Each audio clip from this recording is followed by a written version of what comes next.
दोस्तों 2024 में ना एक ट्रेंड सेट करने की कोशिश की दो ईएम ने, that is Citroën and Tata.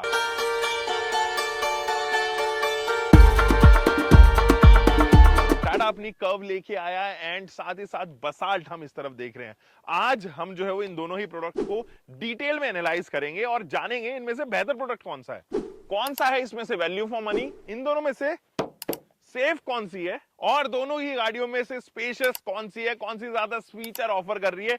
इन चीजों को जानेंगे आज की वीडियो में। दोस्तों जहां बसाल्ट केवल 8 लाख रुपए से स्टार्ट हो रही है, जबकि आपको कर्व के लिए एक्स्ट्रा 2 लाख रुपए पे करना पड़ रहा है। वो क्यों पे करना पड़ रहा है, एंड ये वीडियो में आज हम बताएंगे कि 15 लाख रुपए में क्योंकि बसाल्ट यहां पर आ जाती है, इसका top of the line variant आता है, तो वहीं टाटा कर्व का क्रिएटिव वेरिएंट जो हमारे साथ खड़ा है वो यहां पर आएगा आपके लिए ऑन रोड प्राइसेस पे।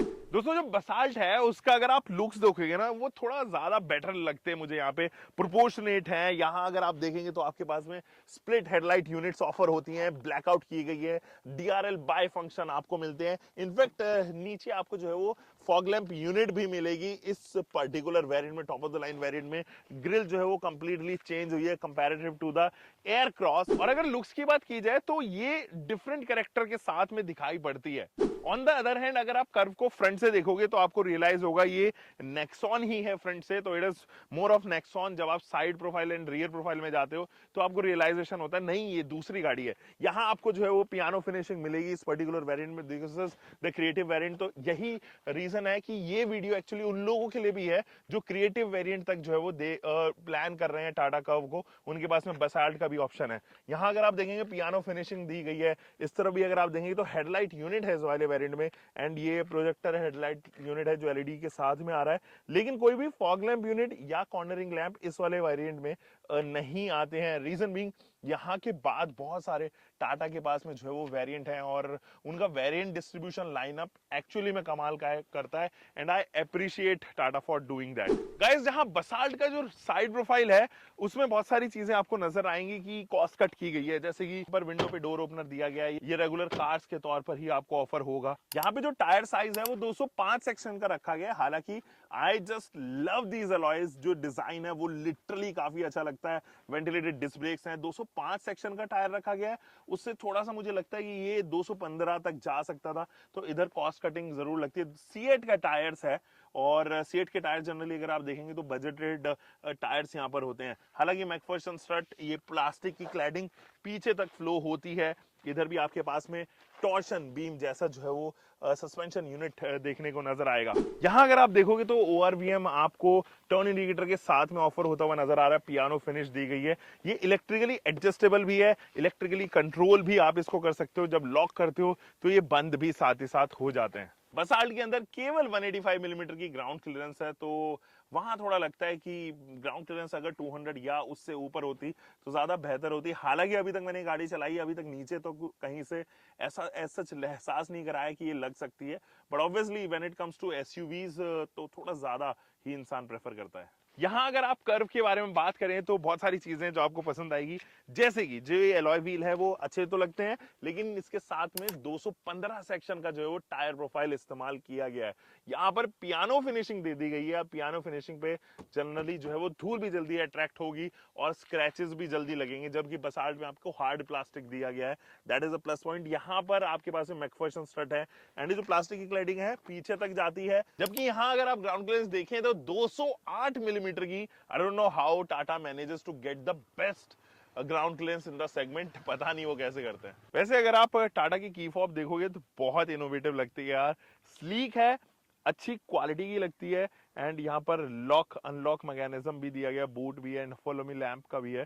अगर मैं अनलॉक करूंगा तो आप देखना ओआरवीएम जो है वो खुल जाते हैं, क्योंकि इलेक्ट्रॉनिकली एडजस्टेबल तो है ही, साथ ही साथ लॉक अनलॉक मैकेनिज्म के साथ में क्लोज भी होते हैं। कर्व में आपको ये वाले पॉपअप नहीं होते हैं, और फ्लश डोर हैंडल्स इनको बोला जाता है, बट ये पॉप आउट नहीं होते जैसे कि आप एक्सयूवी 700 में देखते हैं। तो अगर ये पॉप आउट होते तो ज्यादा बेहतर होता। थोड़ा स्ट्रगल इनके साथ में ज्यादा है कि आपको पहले दबाना पड़ेगा तब आपको अनलॉक करना पड़ेगा। रिक्वेस्ट बटन हालांकि यहाँ पर दिया गया। गाइस जो बसाल्ट का रियर लुक है ना, I love it's rear look. बहुत अच्छा लगता है, स्पेशली जब रात में आप देखोगे कभी डार्क मोड पे जो फोटो खींच के देखना आईफोन से, बहुत अच्छी फोटोज आती हैं। और यहाँ पर ये देखो, ये जो बड़ी हेडलाइट टेल लाइट यूनिट्स हैं वो फ्लोट होते हुए जाती है, वो मतलब क्वार्टर पैनल से आती हैं, यहाँ पे मिल जाती हैं, 3D इफेक्ट देती हैं, बसाल्ट की बैजिंग है, ये पीछे से एक्चुअली में काफी प्रोपोर्शनेट लगती है। 2 पार्किंग सेंसर्स हैं, ट्रिपल टोन ट्रीटमेंट मिलती है यहाँ पर, और अगेन यहाँ पे एक रिवर्स बटन दिया गया है बूट एक्सेस करने का। क्योंकि ये कूपे स्टाइल्ड है इसलिए आप देखोगे ज्यादा इंक्लिनेशन जो है वो नहीं है, एकदम अचानक से जो है वो इसका मिरर जो है वो नहीं आता, मतलब परपेंडिकुलर नहीं है, वो ज्यादा एंगल पे है। हाई माउंटेड स्टॉप लैंप्स है इधर, बाकी तमाम चीजें आपको वैसी ही मिलेंगी जैसे एक पर्टिकुलर कार में मिलती हैं। We can not deny the fact that Curvv is having one of the best rear looks in the segment, be it Basalt, Creta और कोई भी हो सेगमेंट में। पीछे से ये गाड़ी आइडेंटिफाई की जा सकती है और बिल्कुल अलग लगती है। No Tata DNA as of now, rear में जो है कुछ भी आपको टाटा जैसा नहीं लगेगा, बिल्कुल नया लैम्बोर्गिनी उरस मिनी जो है ये लगती है। कर्व की बैजिंग है, यहाँ पर भी जो है वो पियानो फिनिशिंग आपको ऑफर की गई है। हालांकि यहाँ पे डुअल टोन है, 2 ही पार्किंग सेंसर्स आपको इस पर्टिकुलर वेरिएंट में मिलता है। यहाँ पर जो है वो स्टॉप लैंप ऑफर की गई है and these are connecting lamps जो हो लिट होती हैं। टर्न इंडिकेटर भी जो है वो यहाँ तक लिट होता है, तो वो सबमर्ज हो जाता है and that is the best part about this car. Ground clearance कम होने की वजह से थोड़ा छोटा डिपार्चर एंगल आपको यहाँ पर बसाल्ट में मिलेगा, जबकि कर्व का जो departure angle that is very good, मतलब पीछे से बहुत कम चांसेस हैं कि ये उबड़ खाबड़ रस्तों में पीछे से लगे। दोस्तों अगर हम कर्व के इंजन के बारे में बात करें ना, तो जो एक्चुअली में कंपैरेबल इंजन है that is the 1.2 litre turbo engine. हालांकि जो इसका बोनेट है वो हल्का है कंपैरेटिव टाटा, और कोई भी ऐसा मैकेनिज्म नहीं है जो उसको हल्का सा सपोर्ट करता हो, पीछे थोड़ा फ्री कर देता हो, तो वो चीज में आपको थोड़े एफर्ट्स जरूर लगाने पड़ेंगे। एंड देयर यू गो, ये जो इंजन है वो 1.2 लीटर प्योर टेक इंजन है और ये अच्छी पावर फिगर जो है वो जनरेट भी करता है। रियल लाइफ में इट इज गुड, और ऐसा नहीं है कि केवल डॉक्यूमेंट्स पे जो है वो ये अच्छा है। 3 सिलेंडर इंजन है और ज्यादा रिफाइंड एक्चुअली है कंपैरेटिव टू टाटाज इंजन, जहां टाटा के इंजन ज्यादा वोकल हैं कंपैरेटिवली, ये शांत है और पंची भी है। यहां अगर मैं बोनट खोलूं तो आपको रियलाइज होगा कि ये ना है काफी भारी, बट एक पॉइंट के बाद में यहाँ पर ना हिंजेस लगे हुए हैं, तो ये काफी हेल्प कर देते हैं आपको इसको इजीली ऊपर तक होल्ड करने में। यहाँ से इसको अनहुक करके जैसे ही मैं इसको लगाऊंगा, ये है वो 3 सिलेंडर इंजन जो टाटा के पास में काफी सालों से है। एंड इस इंजन का अब टाइम आ चुका है कि हम इन दोनों ही इंजन को टेस्ट करें और देखते हैं कौन डॉक्यूमेंट में अच्छा है, कौन रियल लाइफ में अच्छा है। चलिए गाइस, हम चला रहे हैं 1.2 टर्बो इंजन के साथ में आने वाली कर्व। अब कर्व के अंदर नेक्सॉन का इंजन लिया है एंड ये जो इंजन है वो 118-120 पीएस की पावर प्रोड्यूस करता है, और इतना पीएस जो है वो ऑन डॉक्यूमेंट काफी अच्छा फील कर रहा था, मतलब लगता है कि यार एक्चुअली में इसके पास में तो अच्छे पावर फिगर्स होंगे। But when it comes to, और ये अच्छी पावर फिगर जो है वो जनरेट भी करता है। रियल लाइफ में इट इज गुड, और ऐसा नहीं है कि केवल डॉक्यूमेंट्स पे जो है वो ये अच्छा है।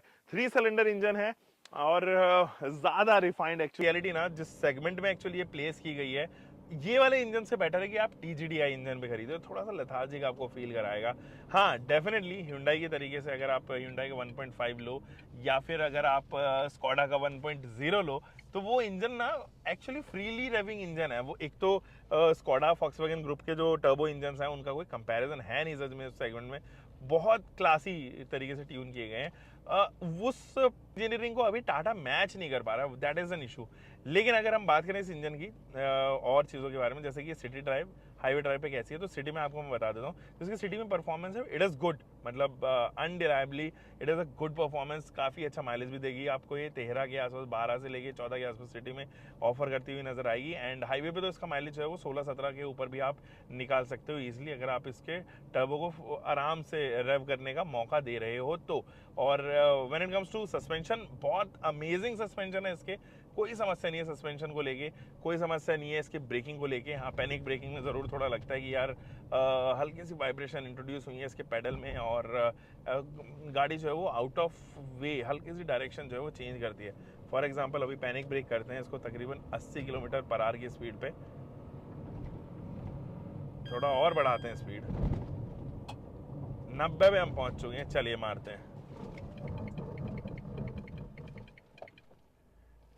ब्रेकिंग डिस्टेंस तो सच में कम हुई, वाइब्रेशन हल्के से पेडल पे थे, हल्का सा, बहुत ही हल्का सा जो है आउट ऑफ द डायरेक्शन ये जाती है अपने रास्ते से, हल्की सी भटकती है, फिर वहीं पे आ जाती है। तो वो एक चीज़ है। तो ब्रेकिंग को लेके भी कोई समस्या नहीं है। फ्यूल एफिशिएंसी जैसे मैंने आपको बताया था, इट्स गुड। हाईवे पे इसकी परफॉर्मेंस तो आपको थोड़ा सा फील होगी कि यार काश 1.2 TGDI ले लिया होता, तो वो फ्री रेव करता है, वो कोई भी समस्या जो है यहाँ पर नहीं क्रिएट करता है। तो उन लोगों के लिए जिनको एक्चुअली में पॉकेट रॉकेट चाहिए, जिनको एक्चुअली में चाहिए कि यार वो कार एंथुसियाज्म को फील करना चाहते हो, उनके लिए ये जो इंजन है वो काफ़ी सैड इमोशंस के साथ में आपको महसूस कराने में सक्षम है ये इंजन। तो आप उस दौर के लिए अगर आपको चाहिए एक ऐसा इंजन, तो भाई आप definitely you can actually opt that 1.2 TGDI। Diesel भी आप इसका ऑप्ट कर सकते हो, बट क्योंकि हम पेट्रोल टू पेट्रोल कंपेयर कर रहे हैं, तो आप उस वाले इंजन के पास में जाओगे तो ज़्यादा आपको फ्रीली बढ़िया लगेगा, और ज़्यादा पावर फिगर्स भी है, उसका नया इंजन भी है वो थोड़ा, ये फिर भी ऐसा लगता है कि एक सेगमेंट नीचे का जो है वो इंजन है। तो एंट्री लेवल है, क्योंकि ये टाटा को कॉस्ट कट भी करना था, प्राइस भी जो है वो डाउन करना था, तो ये उस हिसाब से it get the job done. तो ज़्यादा क्रिटिसिज्म भी जो है ज़्यादा क्रिटिसाइज भी जो है हम इस इंजन को नहीं कर सकते हैं। बाकी तो एर्गोनॉमिकली हल्का फुल्का जो है वो डिज़ाइन एरर है, जैसे कि वाइपर का कंट्रोल आउट ऑफ साइट भी होता है, और पैडल शिफ्टर्स यहाँ पर ऑफर किए गए। यहाँ पर जो है वो केबल लगाते टाइम निकालते टाइम जो है वो थोड़ी समस्या आती है।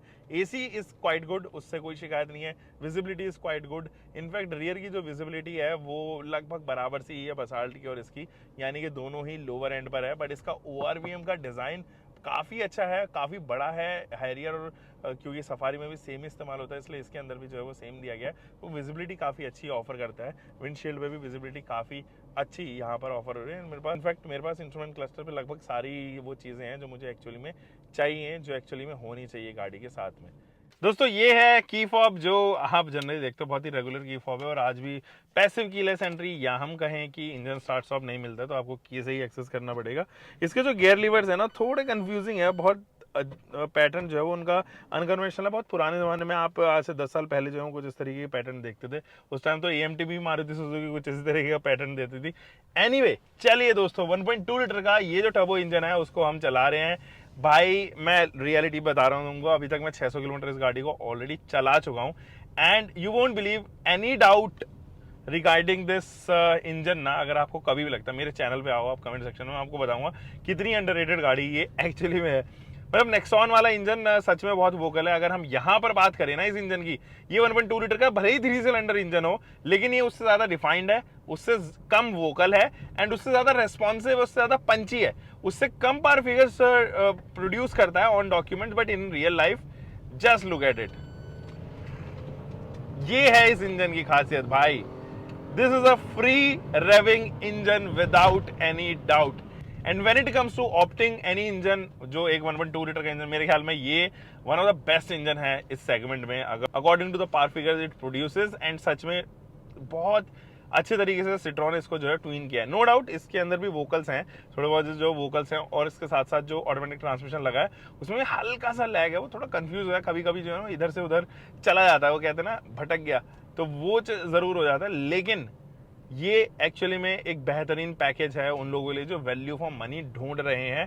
13-14 लाख रुपए में उनको परफॉर्मेंस भी चाहिए, उनको डिसेंट माइलेज भी चाहिए, डिसेंट सेफ्टी भी चाहिए, और फीचर्स भी जो है वो आपको बढ़िया मिल जाए। तो मेरे ख्याल में ये उनके लिए एक अच्छी चॉइस रहेगी। टर्निंग रेडियस भी इसका ठीक है, और साथ ही साथ इसका जो अच्छी चीज़ है ना वो है इसका steering feedback, that is great. और जब स्टेयरिंग फीडबैक के साथ में एक ऐसा इंजन मिल जाए तो आपको और कुछ चाहिए ही नहीं होता, पहली बात तो ये। तो आपको ये सिटी में तकरीबन माइलेज देगी वही कुछ 12 के आसपास का, जैसे कि अभी मैंने रेव किया तो 10.8 का फिलहाल निकाल रही है। ये एग्रेसिवली रेव करने का नतीजा है, और अगर आप चाहो तो इससे क्लोज टू 17 भी जो है वो माइलेज निकाल पाओगे ऑन हाईवेज, 17-18 के आसपास में माइलेज है। तो दोनों कर्व का भी और इसका भी माइलेज फिगर जो है वो ऑलमोस्ट सेम से ही है। इसकी ड्राइवेबिलिटी काफ़ी अच्छी है कंपैरेटिव टू कर्व। जो बाइट है वो भी इसकी अच्छी है in city at least. Panic braking में थोड़ा सा मुझे लगता है कि इधर उधर ये चली जाती है, लेकिन सिटी ब्रेकिंग में अगर आप ब्रेक मार रहे हो तो बढ़िया। सस्पेंशन पे अच्छा काम किया गया है, कंफर्टेबल राइड ये देती है, पीछे के लोग भी जो है वो कंफर्टेबल रहते हैं, सीट्स भी काफ़ी कंफर्टेबल है। इनफैक्ट अगर मैं कर्व के कंपैरिजन में इसका व्यू देखूँ ना, तो बोनट ज़्यादा विजिबल जो है वो लॉन्गर पीरियड ऑफ टाइम तक विजिबल है, काफ़ी बड़ा बोनट जो है वो यहाँ पर लगता है, तो वो चीज़ भी मुझे काफ़ी अच्छी लगी। विजिबिलिटी के फैक्टर्स इसमें अच्छे हैं। ओआरवीएम भले ही इसमें कर्व से छोटा है, और जब कर्व से छोटा ओआरवीएम यहाँ पर होता है तो डेफिनेटली आपको व्यू भी जो है वो यहाँ पर कम मिलेगा।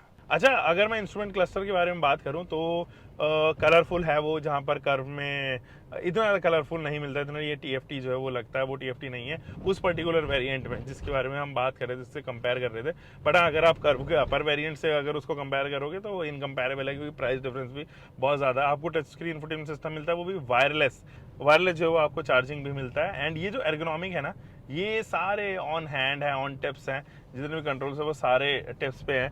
भले ही इसके अंदर यूएसबी सी टाइप या नहीं आती हो, लेकिन ए टाइप और जितने भी दिए गए हैं वो इजीली एक्सेसिबल है कंपैरेटिव टू कर्व। वो थोड़ा सा मुझे डिफरेंट लगता है यहाँ पर। बाकी ड्राइव के मामले में कुछ चीज़ें और है जो मैं आपके साथ में शेयर करना चाहता हूँ। दैट इज़, अगर आप लॉन्ग डिस्टेंस पे चल रहे हो ना, तो उसकी सीट्स आपको कंफर्टेबल नजर आएंगी, और थोड़ी ज़्यादा या एक्स्ट्रा जो है वो कंफर्टेबल है। एक तो ये लेदरेट सीट्स हैं और थोड़ी प्रीमियम लगती हैं। इसमें ना फ्यूल टैंक मुझे लगता है थोड़ा छोटा पड़ जाता है, क्योंकि ये रेंज तो दिखाता है उस टाइम फ्यूल टैंक पे तकरीबन 600-700 किलोमीटर की, लेकिन इन रियल लाइफ वो डिक्रीज होते होते कहीं ना कहीं वो 400-450 पे सेटल हो जाती है। तो फ्यूल टैंक थोड़ा छोटा पड़ता है, मेरे ख्याल में 47 लीटर्स का इसका जो है वो फ्यूल टैंक है। So this was the drive review जो मैंने बताया। हाँ, एक चीज़ और, नाइट ड्राइव रिव्यू, अगर आप नाइट में इस गाड़ी को चला रहे हो ना तो काफ़ी अच्छा थ्रो है। अच्छी बात यह है आपके पास में फॉग लैम्प का एडवांटेज है comparative to the Curvv on that particular variant. Curvv के अपर वेरिएंट में तो कॉर्नरिंग लैंप्स भी आते हैं, बट यहाँ पे फॉग लैम्प आपको दिए गए हैं, तो वो अच्छा खासा व्यू जो है वो या विजिबिलिटी जो है वो बढ़ा देती है। दोस्तों, जो नेक्सॉन के इंटीरियर्स हैं एंड जो कर्व के इंटीरियर्स है, बहुत रिफ्लेक्ट करते हैं एक दूसरे को। कुछ कुछ चीजें ही हैं जो चेंजेस हैं, बट इसके इंटीरियर फिर भी मुझे ज्यादा अपीलिंग लगते हैं कंपैरेटिव टू बसाल्ट इंटीरियर। यहाँ पे सॉफ्ट, हल्का सा सॉफ्ट टच मटेरियल दिया गया है। स्टीयरिंग व्हील अगर आप देखें तो there is a flat bottom, यहाँ पर क्रूज कंट्रोल आता है, एंड बहुत सारी चीजें जैसे कि वॉल्यूम प्लस माइनस, ट्रैक के control, call pickup and drop, and बाकी तमाम चीजें यहीं पे दी गई हैं। होपफुली कि इस बार जो है वो थोड़ा हार्ड बना दिया गया हो। Fit and finish leather touch भी यहाँ पर जो है वो दिया गया है। इंटीरियर्स में जो सीट्स है ना, उनके अंदर एक्चुअली में फैब्रिक का इस्तेमाल किया गया है। There are no leather seats available here. Cabin काफी प्रैक्टिकल है, स्टोरेज स्पेसेस हैं यहाँ पे छोटी मोटी, इधर भी जो है वो स्टोरेज स्पेस है। जो चार्जिंग पॉइंट्स है ना वो एक्सेसिबल नहीं है। अगर मैं हाथ डाल के कोशिश करूं तो आई कैन नॉट, मतलब इजी नहीं है मेरे लिए, थोड़ा सा टाइम लग सकता है। जहां मुझे पिन करने के लिए बैरली 1 या 2 सेकंड लग रहे हो केबल को, वहां यहाँ पर जो है वो पिन करने के लिए थोड़ा टाइम लगता है, मतलब आप 7-8 सेकंड मान के चलो, और कंसंट्रेशन भी जो है वो ज्यादा लगती है। ये जो है वो आपके पास में पियानो फिनिश है, इसके ऊपर अगर आप देखें तो हाथ के प्रिंट्स जो है वो जल्दी आ जाते हैं, एंड ये थोड़े इम्प्रैक्टिकल लगते हैं कंपैरेटिव टू द कंट्रोल्स। जब हम कंट्रोल के बारे में बात करते हैं तो आपका डिस्ट्रैक्ट होता है दिमाग, जब आप गाड़ी को चला रहे हो तब आपका जो है डिस्ट्रैक्शन यहाँ बढ़ता है। एंड एसी के वेंट्स बढ़िया है, एसी में कोई दिक्कत नहीं है, and so is with the infotainment system. ये भी एंड्रॉइड ऑटो, एप्पल कारप्ले के साथ में आप इसको जो है वो पेयर कर सकते हो। अच्छा है, स्मूथ है, रेस्पॉन्सिव है, ज्यादा फीचर रिच है कंपैरेटिव टू द बसाल्ट। बाकी इस वाले वेरिएंट में जो है सनरूफ नहीं आता है, और दोनों ही गाड़ियों में नहीं आता है ऑन दिस प्राइस पॉइंट। दोस्तों, ये है बसाल्ट की fob lock and unlock mechanism के साथ में, but there is no passive keyless entry या इंजन स्टार्ट स्टॉप बटन जो है वो नहीं है, तो आपको जो है वो एक्सेस कराना पड़ेगा, एंड तब जाके आप इस गाड़ी को जो है वो ऑन कर सकते हो। बाकी इसके इंटीरियर जो है वो सटल है, C3 एयरक्रॉस की काफी हद तक याद दिलाते हैं, और सेम स्टीयरिंग व्हील है with mounted controls. Cruise control का ऑप्शन इसमें नहीं आता है, जबकि कर्व के अपर वेरिएंट्स में क्रूज कंट्रोल आपको मिलता है। छोटा सा फ्लैट बॉटम ऑफर किया गया है, एंड कोई ट्रैक चेंज का बटन नहीं है, but volume plus minus, call pickup and drop, ये तमाम चीजें जो है वो सुविधाजनक जरूर है। और इसके जो ऑटोमेटिक ट्रांसमिशन है उसके साथ में कोई भी पैडल शिफ्टर्स नहीं आता, जबकि कर्व ये ऑफर करती है in the creative variant also. यहाँ एसी की वेंट्स हैं, थोड़ा सा उनमें मुझे लगता है कि थोड़े वो ज्यादा बेहतर हो सकते थे, फ्लिम्सी ज्यादा साउंड करते हैं। नीचे अगर हम देखें तो ऑटोमेटिक क्लाइमेट कंट्रोल भी आपके पास में, हैजार्ड लैंप है, no USB C type option ही नहीं है। आप आगे भी जो है वो यूएसबी ए टाइप देखेंगे, पीछे भी 2 यूएसबी ए टाइप देखेंगे। 12 वोल्ट का डीसी सप्लाई है, और उसमें आप जरूर एडेप्टर लगा सकते हैं, यूएसबी सी टाइप ऑप्ट कर सकते हैं, but you get wireless charging option, वो चीज काफी अच्छी है। And wireless Android auto, Apple CarPlay भी, वो भी काफी अच्छा है, स्मूथ है इसका इंफोटेनमेंट सिस्टम भी, और कुछ फालतू के फीचर्स नहीं है। The best part is you get leatherette seats here, combination of leather and fabric, और मेजोरिटी ऑफ द पार्ट पे जो है वो आप लेदर देखोगे। तो सीट्स हैं, कुशनी है, और उनके ऊपर लेदर टच होने की वजह से ये प्रीमियम लगती हैं। गाइस अगर आप सेकंड रो देखें तो आपको रियलाइज होगा कि यहाँ पर जो नी रूम है that is same which is also offered in Nexon, बिल्कुल एक जैसा ही जो है वो यहाँ पर, क्योंकि लेआउट भी ऐसा ही, सीट्स भी वैसी हैं, तो लेग रूम भी जो है वो सेम ही है, नी रूम भी जो है वो ठीक है, और उसमें कोई परेशानी नहीं है। एंड शोल्डर रूम अगर आप देखें तो इट इज गुड। यहाँ पर अगर हम बात करें जरूर अगर हेडरूम की, तो हेडरूम आपको जो थोड़ा सा क्रैम नजर आएगा कंपैरेटिव टू बसाल्ट। यहाँ ग्रैब हैंडल है, इंडिविजुअल आपके पास में लैंप्स हैं, और साथ ही साथ अंडर थाई सपोर्ट भी इसका मुझे अच्छा महसूस हो रहा है, कोई समस्या वहां पर जो है वो नहीं है। Recline angle is also good, although ये रिक्लाइन एंगल जो है वो एडजस्टेबल नहीं है। यहाँ पर कोई भी आर्मरेस्ट जो है वो रियर में नहीं है। जो इसी के वेंट्स हैं वो भी आप कंट्रोल कर सकते हो नॉब के साथ में, और USB A type and USB C type यहाँ पर एडवांटेज जरूर है आपके। दोस्तों यहाँ पर अगर आप लेग रूम देखोगे ना तो नी रूम काफी अच्छी है यहाँ पे, और लेग रूम भी जो है वो अच्छी, दोनों चीजें जो है वो काफी अच्छी नजर आएंगी आपको। हालांकि जब हम हेडरूम के बारे में बात करते हैं तो ये ज्यादा बेहतर महसूस कराएगी कंपैरेटिव टू कर्व, और यहाँ पर जो है वो ज्यादा बेहतर रूफ लाइन को अलाइन किया गया है। ग्रैब हैंडल है लेकिन कोई भी इंडिविजुअल लैंप नहीं है, एक लैंप है जो शेयर कर सकते हो आप, और एक लैंप आगे आपको मिलती है।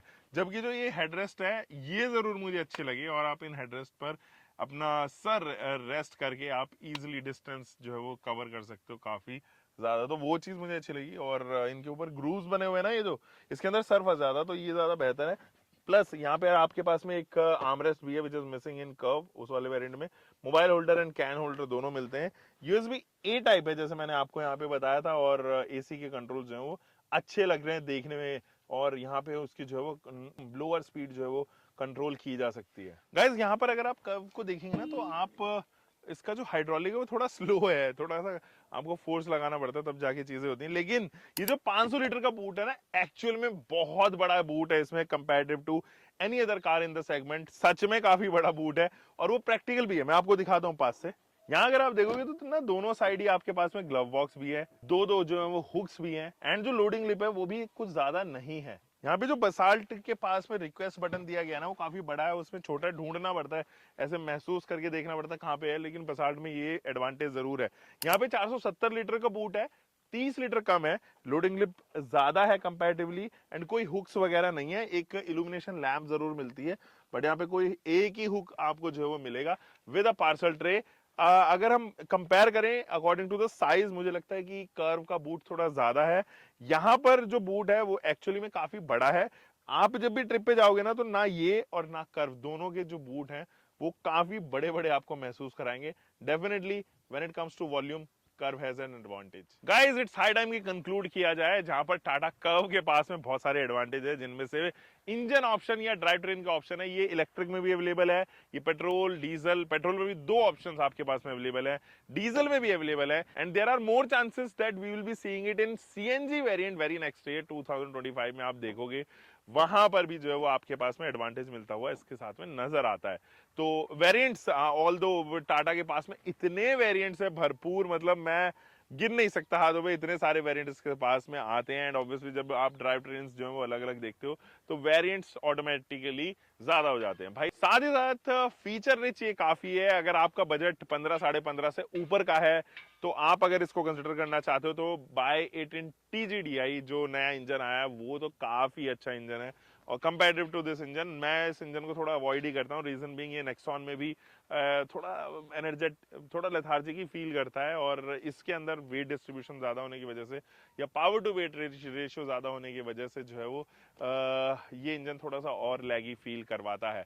साथ ही साथ भारत एनकैप में इसको 5 स्टार रेटिंग जो है वो मिली है। और हम लोग सर्विस सेंटर को भी नहीं भूल सकते ना, टाटा के सर्विस सेंटर एक्चुअली में हर जगह प्रेजेंट है। हालांकि उनका नाम बहुत अच्छा नहीं है सर्विस प्रोवाइड करने में, बट एटलीस्ट आपके पास में सर्विस सेंटर्स की जो अवेलेबिलिटी है वो ज्यादा है, क्वांटिटी ज्यादा है। जबकि अगर हम बसाल्ट के बारे में बात करें तो दोस्तों यहाँ पर ना चीजें काफी डिफरेंट है।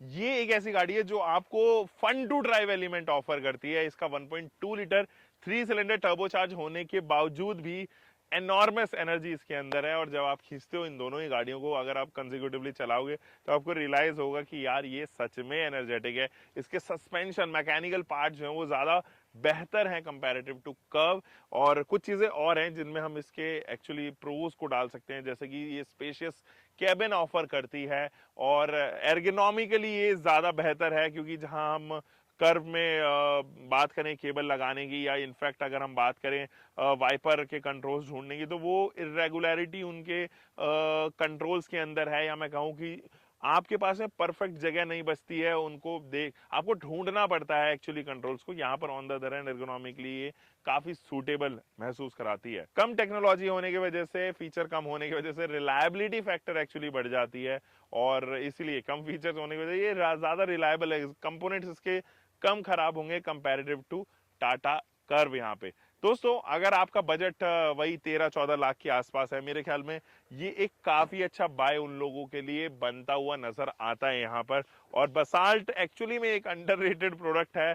बसाल्ट के साथ में आप जा सकते हो अगर आप का बजट वही 13-14 के करीब है। लेकिन डेफिनेटली लोग अब जो है वो सब कॉम्पैक्ट एसयूवी या 4 मीटर के अंदर आने वाली एसयूवी के प्राइस में अगर कुछ बड़ा चाहते हैं, फीचर्स उसको ज्यादा चाहते हैं, या फिर आपका बजट जो है वो 15-16 लाख से ऊपर जा रहा है, तो कर्व यहाँ पर जो है उन लोगों के लिए चॉइस बनती है। इनफैक्ट अगर आपका बजट 17-18 के आसपास जा रहा है, I would rather B recommended कि आप कर्व का इलेक्ट्रिक वर्जन लो, इलेक्ट्रिक व्हीकल लो, तो आपको बहुत ज्यादा फायदा ये गाड़ी जो है वो देगी।